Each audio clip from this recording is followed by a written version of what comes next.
20 Steps to Better Self-Esteem. Step 4. Start reducing your self-labeling.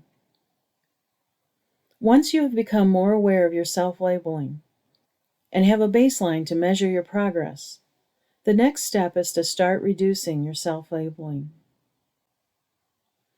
Notice that I'm saying reduce, not stop. Don't put the demand on yourself that you will stop completely, because you will fail at such an all-or-nothing task. And then, I couldn't even stop labeling myself becomes part of your self-labeling, rather than feeling better about yourself. Instead, try to reduce the labeling over time.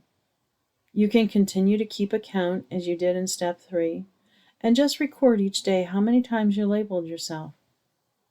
Often just the act of tracking a behavior makes you more aware and will cause you to catch yourself when engaging in it. Don't worry if some days are higher than average, because when we are changing behavior, there are a lot of ups and downs.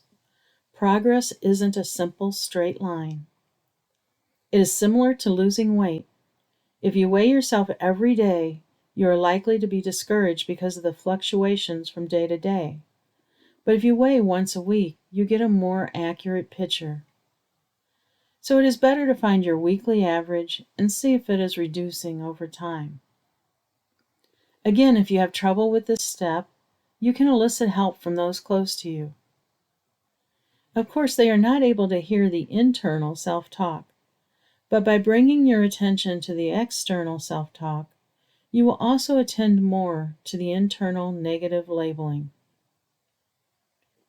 At this point, you're not trying to change your thinking about yourself, but only reducing the negative self-labels. Stay with this step until your self-labeling is to a minimum.